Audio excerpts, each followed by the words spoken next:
ఓం నమస్తేస్తు భగవన్ విశ్వేశ్వరాయ మహాదేవాయ త్రయంబకాయ త్రిపురాంతకాయ త్రికాగ్నికాలాయ కాలాగ్నిరుద్రాయ నీలకంఠాయ మృత్యుంజయాయ సర్వేశ్వరాయ సదాశివాయ శ్రీమన్మహదేవాయ నమః. ఓం నమః శివాయ. నేను మీ శ్రీకృష్ణ చాముండేశ్వర్ మహర్షి ఛానల్ రుద్రాక్ష వైభవం మీకు ఈరోజు ఒక మంచి ప్రోగ్రాంగా ఈ కార్యక్రమం చేస్తున్నాము. దీంట్లో అనేక సమస్యలతో బాధపడుతున్న వారికి ఎటువంటి పరిహారం చేసుకుంటే మనకి తొందరగా పరిష్కార మార్గం లభిస్తుంది, అనేక సమస్యల్లోంచి ఎలా బయటకు వస్తాం అనే క్రమంలో సుదీర్ఘంగా ఎన్నో పరిశోధనాత్మకమైనటువంటి పరిహారాలు చేస్తూ ఒక అద్భుతమైనటువంటి ప్రణాళికగా కొన్నిటిని మేము గ్రహించడం జరిగింది. వాటిని మీకు వెసులుబాటుగా చెప్తున్నాను. వాటిల్లో సాధ్యమంత వరకు అన్ని పరీక్షించిన రెమెడీలే.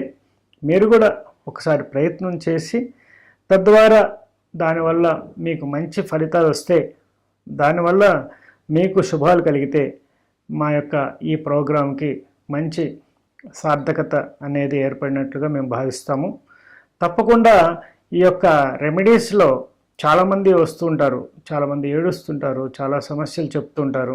అసలు వీళ్ళకి ఎన్ని ప్రాబ్లమ్స్ ఎందుకు వచ్చాయన్నట్టుగా ఉండే సమస్యలు చాలా ఉంటాయి. ఒక్కొక్కరు సమస్యలను కొని తెచ్చుకుంటూ ఉంటారు. అలాంటి పరిస్థితుల్లో ఉన్న వారికి ఎన్ని చెప్పినా అర్థం కాదు. ఒక్కొక్కరు దాదాపు దగ్గర దాకా వచ్చి కొంత అవగాహన లేక సరిగ్గా చేయలేక మళ్ళీ చేయాల్సిన పరిస్థితులు వస్తూ ఉంటాయి. ఈ క్రమంలో అసలు ఎలాంటి పరిహారం చేస్తే మనకి సమస్య క్లియర్ అవుతుంది అనే దాని మీద మనం ఇప్పుడు చెప్పే ఈ ఎపిసోడ్లో దాదాపుగా మీకు ఒక్కొక్క రాశి వారికి ఎలాంటి సమస్యలు రావచ్చు, దానికి పరిష్కార మార్గంగా ఇది చేయటం వల్ల, ముఖ్యంగా ఈ పరిహారం చేయటం వల్ల ఎంతవరకు ఫలితాలు వస్తుంది అనేది మీరు చేసే విధానం మీద ఆధారపడి ఉంటుంది అనేది మటుకి గుర్తించాల్సిన అవసరం ఉందన్నమాట. అయితే ముఖ్యంగా మనం పరిహార క్రమంలో మనం భగవంతుని ఆశ్రయించాల్సిందే. ఎందుకంటే మనకంటే ఎన్నో అతీతమైన శక్తులు కలిగిన వ్యక్తి, ఎటువంటి జన్మ మృత్యు జరా వ్యాధులు ఏమీ లేని వ్యక్తే భగవంతుడిగా మనం పూజిస్తాము. అటువంటి ఆ పరమేశ్వరుడి యొక్క అనుగ్రహం పొందాలి అంటే ఎటువంటి పరిహారాలు చేయాలనే క్రమంలో అభిషేకం అనేది ఒకటి ప్రాశస్త్యమైనది, ఎంతో ఉత్కృష్టమైనటువంటి పరిహార క్రియగా చెప్పుకోవచ్చు. మరి ఎవరికి అభిషేకం చేస్తే ఇంకా బాగా ఫలితాలు వస్తాయి అని చూసుకున్నట్టయితే ఆ పరమేశ్వరునికి అభిషేకం చేయటం వల్ల, అంటే శివలింగానికి అభిషేకం చేయటం వల్ల ఆ పరమేశ్వరుడు సంతోషించి మనకు ఉన్నటువంటి భౌతికమైనటువంటివి, ఐహికమైనటువంటి కామ్యాలన్నింటినీ కూడా నెరవేరుస్తానని ఆయన వాగ్దానం చేసి ఉన్నారు. కాబట్టి తప్పకుండా మనకి ఈ అభిషేకాలు చేయటం వల్ల శుభ ఫలితాలు వస్తాయని చెప్పి ఆ పరమేశ్వరుడే స్వయంగా చెప్పినట్టుగా అనేక పురాణాల్లో మనం చూస్తూ ఉన్నాం. కాబట్టి ఈ శివ పూజ విధి, శివ పూజ మహత్యంలో మనకి వీటి గురించి చక్కగా చెప్పబడింది. దీన్ని మీరు సహస్ర లింగార్చన, అలాగే సహస్ర ఘటార్చనలు కూడా ఉంటాయి, ఆ అభిషేకాలు కూడా ఉంటాయి. చాలా విశేషమైనటువంటి కలశాలతో 1296 కలశాలతో చాలా అద్భుతంగా ఆ అభిషేకం జరుగుతుంది స్వామివారికి. ఈ అభిషేక క్రమాన్ని కూడా చెప్పడం జరిగింది, ఎంత చక్కగా చేయాలి అనే దాని మీద. వీటికి ఎలాంటి అభిషేకాలు చేయాలి, ఆ అభిషేకాలకి ఎలాంటి వాటిని మనం సమకూర్చుకోవాలనేది కూడా మనకి శివపురాణంలో అభిషేక యుక్తంలో చెప్పబడింది. అయితే వీటిలో మనం చూసినట్టయితే ఈ సహస్ర ఘటాభిషేకంలో 1296 కలశాలను వాడతారు. ఘటం అంటే కలశం అనమాట. ఒక్కొక్క కలశాన్ని ఘటాభిషేకం అంటుంటాం కదా. ఈ ఘటాభిషేకంలో 1296 కలశాలను వాడతారన్నమాట. ఈ 1296 కలశాలని చక్కగా శుద్ధి చేసి వాటికి కావాల్సినవన్నీ ముందుగా సేకరించి పెట్టుకుంటారు. సుగంధ ద్రవ్యాలతో, అష్టగంధం, అలాగే విభూతి, పంచపల్లవులు, అలాగే పంచామృతాలు, వీటన్నిటిని కూడా సుగంధ ద్రవ్యాలు, వీటన్నిటిని కూడా విడివిడిగా ఉంచుకొని వాటిని రెడీ చేసుకుని సిద్ధం చేసుకున్న తర్వాత ఈ యొక్క 1296 ఘటాలకు చక్కగా విభూది, తెల్లని సున్నం కానీ వాటికి చక్కగా అలంకారం చేస్తారు. లోపల అష్టగంధాన్ని రాస్తారు. తర్వాత ఈ ఘటాలన్నిటికీ కూడా ధూపం వేస్తారు. ధూపం వేసి వాటి నిండా, ఆ ఘటాల నిండా ధూపాన్ని పంపిస్తారన్నమాట లోపలికి. ఈ యొక్క వీటికి చక్కగా ఆ కంఠానికి కలశస్య ముఖే విష్ణు కంఠే రుద్ర సమాశ్రిత, ఈ కంఠానికి ఒక తాడును కూడా కట్టుతారన్నమాట, రక్షలాగా. ఆ రక్షను కూడా కట్టి చక్కగా దాన్ని దారాలతో మంత్రయుక్తంగా చేస్తూ స్వామివారికి ఆ యొక్క అలంకారం చేసి వాటిని ఆ ఘటాలన్నిటికీ ఆ దారాలు కట్టి వాటికి లోపల అష్టగంధాన్ని రాసి చక్కగా ధూపం వేసి వాటిని బోర్లించి ఒక క్రమ పద్ధతిలో ఉంచిన తర్వాత వాటిలో శుద్ధోదకమైనటువంటి జలాన్ని, పంచామృతాలను, వీటన్నిటినీ కూడా అష్టగంధాలను, ఈ పంచ పల్లవులని వీటన్నిటిని కూడా వాటిలో వేసి ఈ యొక్క కలశ స్థాపనలన్నీ జరిగిన తర్వాత వాటితో పరమేశ్వరుడికి అభిషేకాలు అనేది చేయటం అనేది విశేషమైనటువంటి, అన్నింటికంటే అత్యద్భుతమైనటువంటి అభిషేకంగా చెప్పుకోవచ్చు. మహాకృష్టమైనటువంటి అభిషేకం అన్నమాట ఇది. ఈ అభిషేకాన్ని మించిన అభిషేకం ఇంకోటి లేదు. చాలా 1296 కలశాలతో అభిషేకం చేయటం అంటే వాటిని తయారు చేసేదే ఒక పూట పడుతుంది అన్నమాట. వాటిని సిద్ధం చేయడానికే ఒక హాఫ్ డే పడుతుంది. అంతటి అద్భుతమైనటువంటి అభిషేకం మనం త్వరలో మన యొక్క పీఠం తరపున కూడా చేద్దాం. తప్పకుండా అందరూని ఆహ్వానించడం జరుగుతుంది ఆ కార్యక్రమానికి. అదేవిధంగా మరి ఇంత పెద్ద ఎక్స్పెండిచర్తో చేసుకునే అభిషేకం, అసలే సమస్యలతో ఉన్నాం కదా, మరి ఎంత కాస్ట్లీయెస్ట్ అభిషేకం మనం ఎలా చేయగలుగుతాం? చేయలేం. కాబట్టి ఎటువంటి అభిషేకం చేస్తే స్వామివారు తొందరగా ప్రసన్నమవుతారు అనే దాని మీద మనం విశేషమైనటువంటి కొన్ని అభిషేకాలని చూద్దాము. దాంట్లోనే చక్కగా ఇవ్వటం జరిగింది. సహస్రలింగార్చన మహత్యం అనే గ్రంథంలో కూడా దీని గురించి చక్కగా వివరించడం జరిగింది. ఆ పరమేశ్వరుడు వేటితో చేస్తే నేను సంతోషిస్తాను, మీ యొక్క కామ్యాలు నెరవేరుస్తానన్నాడో వాటితో మీరు చేయటం అనేది తెలుసుకొని చేసినట్లయితే దీంట్లో ముఖ్యంగా శ్రద్ధ, భక్తి అనేది చాలా ముఖ్యం. అలాగే సాధ్యమైనంత వరకు పవిత్రంగా ఆ యొక్క అభిషేకాన్ని నిర్వహించటం ఇవన్నీ, వాటికి కావలసిన ముఖ్యమైనటువంటి వాటిని, ఒరిజినల్ వాటిని సేకరించటం. ఇప్పుడు మన కస్తూరి కావాలి, ఈ యొక్క అభిషేకంలో కస్తూరిని సేకరించాలి. అలాగే ఎర్రగంధం కావాలి, అంటే రక్తచందనం కావాలి. రక్తచందనం అంటే ఒరిజినల్ రక్తచందనమే కావాలి. ఇలా ప్రతిదాన్ని కూడా శుద్ధమైనవి, ఒరిజినల్ వాటిని మాత్రమే ఈ అభిషేకాల్లో వాడినప్పుడు మనకి ఒరిజినల్ రిజల్టే వచ్చేస్తుంది ఆటోమేటిక్గా. కాబట్టి ఏ రాశుల వారికి ఎటువంటి సమస్యలు వస్తాయో మాకు జాతక చక్రం ప్రకారం తెలుసు. కాబట్టి వాటికి సంబంధించిన వాళ్ళు, ముఖ్యంగా ఈ రాశిలో వాళ్ళు ఈ యొక్క అభిషేకం చేయటం వల్ల తొందరగా బయటపడతారనే ఒక విషయాన్ని నేను ఈ సందర్భంగా ఏ రాశుల వారికి ఎటువంటి అభిషేకం చేస్తే మంచిదో మనం తెలియజేస్తాను. దాన్ని చక్కగా వినండి. తప్పకుండా చాలా ఈజియెస్ట్ రెమెడీ, చాలా ఖర్చు కూడా చాలా తక్కువ అయ్యే రెమెడీ. మనకి డబ్బులు కూడా ఖర్చు అవ్వు, ఒక్క భక్తి ఖర్చు అవుతుంది. భక్తి ఎప్పుడైతే ఖర్చు అవుతూ ఉంటుందో మీకు పుణ్యం ఫిక్స్డ్ డిపాజిట్లో పేమెంట్ వచ్చి పడుతున్నట్టుగా పడిపోతూ ఉంటుంది. మీరు ఎంత భక్తిని పెంచుతారో, భక్తి కూడా పిచ్చి భక్తి కాదు, చక్కటి భక్తి, శ్రద్ధ అయిన భక్తితో ఉండాలి. అది నిజమైన భక్తితో చేసినట్లయితే తప్పకుండా మీకు రిజల్ట్ పొందుతారు, నాది గ్యారెంటీ. అంత అద్భుతంగా ఈ అభిషేకాలు రాయబడ్డాయి. వాటిని శ్రద్ధగా చేసి చూడండి, చాలా మంచి ఫలితాలు. నేను అన్ని అభిషేకాలు చేశాను. ఒక్కొక్క అభిషేకానికి నేను ఎంతో తన్మయత్వం చెందాను. నిత్యము అనేక సుగంధ ద్రవ్యాలతో మా యొక్క స్ఫటిక మరకత లింగానికి విశేషమైనటువంటి అభిషేకాలు ఉదయం నుంచి దోష అభిషేకం వరకు జరుగుతూనే ఉంటాయి. చాలా విశేషంగా జరుగుతాయి.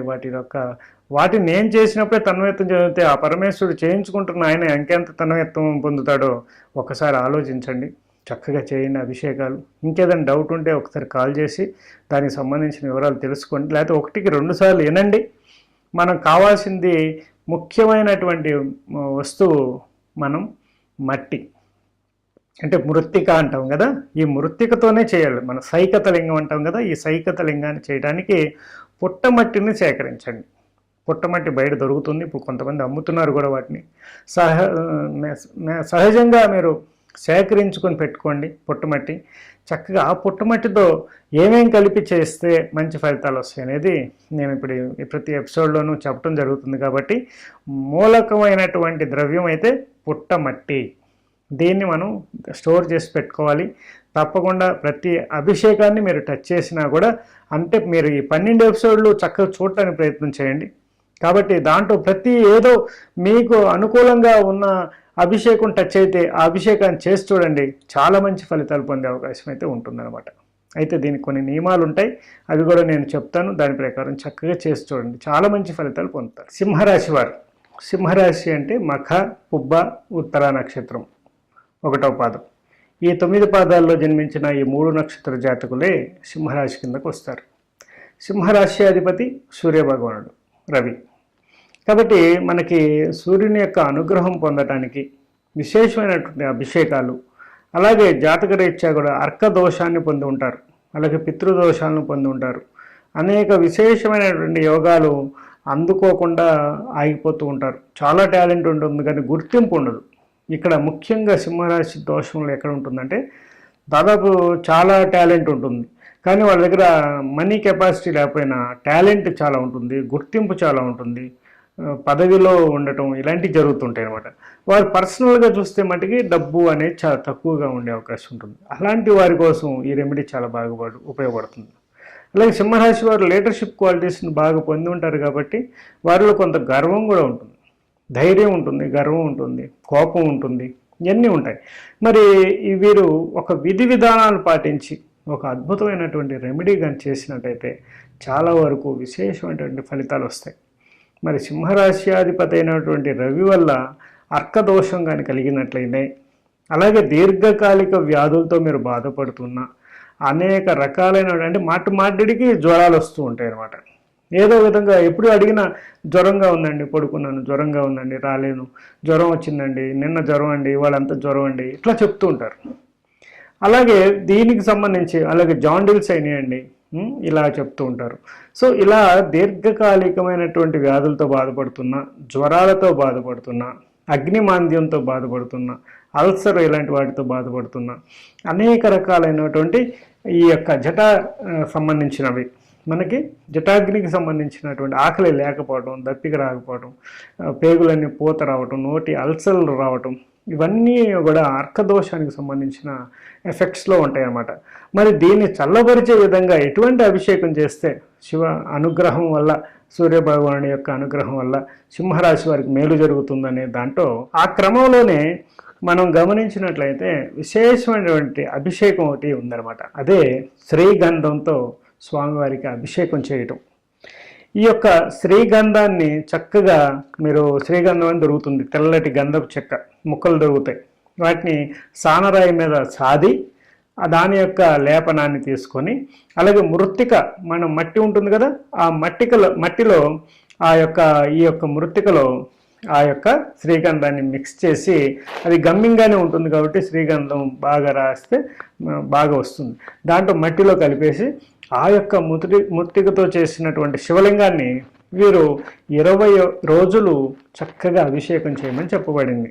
కాబట్టి 20 రోజులు ఈ అభిషేకం చేయటం వల్ల అతి జ్వరాలు ఏమన్నా ఉన్నా కూడా పటాపంచలైపోతాయి. జ్వరంతో ఉన్న, అనారోగ్యంతో ఉన్న, తీవ్రమైనటువంటి అనారోగ్యాలతో బాధపడుతున్నా కూడా ఈ అభిషేకం వల్ల శుభ ఫలితాలు వచ్చే అవకాశం ఉంటుంది. అదేవిధంగా ఈ యొక్క శివలింగాన్ని తయారు చేసి చక్కగా మన యొక్క చేతిలో, అరిచేతిలో ఉంచుకొని, చక్కగా ఆత్మ దగ్గర అంటే గుండెల దగ్గర ఉంచుకొని విశేషమైనటువంటి అభిషేకంగా దీన్ని భావిస్తూ మీరు ఆ శివలింగాన్ని భక్తి శ్రద్ధలతో పట్టుకొని చక్కగా ఆపాతాళన వస్తల అంతభువన బ్రహ్మాండమా విస్ఫురత జ్యోతిస్పాటికలింగమౌళి విలసత్పూర్ణేందువంతాప్లుతై అస్తోకాప్లుతమేకమీశమనిశం రుద్రానువాకాన్ జపే ధ్యాయై ఈప్సిత సిద్ధయే ధృతపదం విప్రోవిశిచ్చేచ్చివం బ్రహ్మాండ వ్యాప్తదేహ వశిత విమర్చా భాసమానా భుజంగై కంఠే కాలకపర్దాకరిత శశికళా చండ కోదండహస్త త్యక్షా రుద్రాక్షమాలా భూషా ప్రణతభయహర శాంభవ మూర్తిభేద రుద్రా శ్రీరుద్ర సూక్త ప్రకటిత విభవన ప్రయచ్చంతు సౌఖ్యం. స్వామి, నాకు ఉన్నటువంటి, అలాగే మా యొక్క ఫ్యామిలీలో ఎవరైతే ఉన్నారో వారికి జరుగుతున్నటువంటి అనారోగ్యాన్ని తొలగించే విధంగా మీరు మాకు అనుగ్రహించండి. విశేషమైనటువంటి ఈ అభిషేకం మేము చేయబోతున్నాము, తప్పకుండా మాకు ఉపశమనాన్ని కలిగించండి. ఆరోగ్యాన్ని, సంపూర్ణ ఆరోగ్యాన్ని, సూర్యుని యొక్క అనుగ్రహాన్ని మాకు ప్రసాదించండి మహాప్రభు అని చెప్పి చక్కగా సంకల్పం చేసి చక్కగా దృఢ నిశ్చయంతో చేసి ఆ యొక్క శివలింగాన్ని చక్కగా ఉంచి పానమట్టాన్ని ఉత్తర దిక్కు వైపు ఉంచి చక్కగా శ్రీగంధం, అష్టగంధం ఇలా గంధం పొడులు దొరుకుతాయి, కస్తూరి గంధం, వీటిని గంగాజలంలో అనేక గంగాజలాలు దొరికితే ఇంకా సేకరించి పెట్టుకోండి. ఆ గంగాజలాలతో ఈ యొక్క శ్రీగంధం కొద్ది కలిపి ఆ యొక్క అభిషేకం ఆ మృత్తికా శివలింగం మీద చక్కగా అభిషేకం చేసి విశేషమైనటువంటి ఫలితాలు మీరు 20 రోజులు నియమానుసారంగా 20 రోజుల మటుకి తదేకంగా ఆ అభిషేకం చేయటం వల్ల మంచి ఫలితాలు వస్తాయి. నియమంగా కొద్దిసేపు చేయండి, గంటలు కూడా చేయాల్సిన పని లేదు. మీరు ఎంతవరకు చేయగలుగుతారో అంతసేపు చక్కగా నియమానుసారంగా సంకల్పం చేసి ఈ అభిషేకం చేయటం వల్ల విశేషంగా ఈ యొక్క అనారోగ్య సూచనలన్నీ కూడా పటాపంచలే ఆయుర్వృద్ధిని కలిగిస్తుంది అని చెప్పబడింది.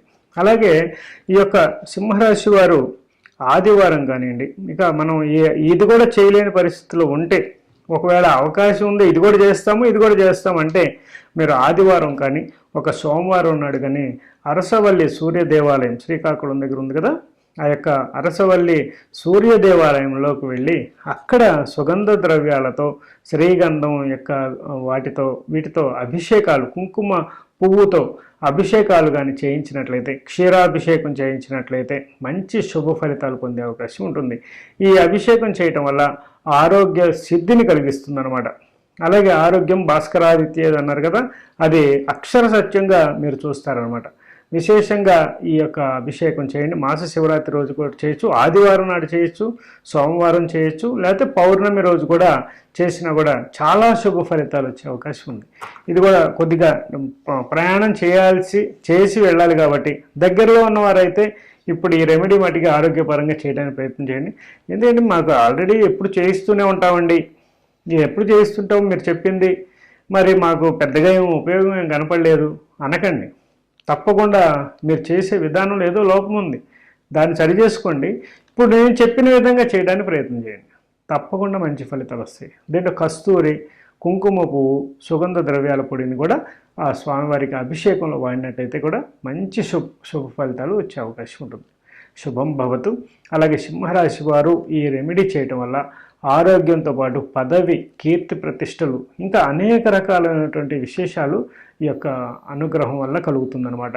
తప్పకుండా సింహరాశి వారు చేసి ఆయురారోగ్య ఐశ్వర్య భోగభాగ్య ధనకనక వస్తు వాహనాది యోగాలన్నీ పొందుదురుగాక.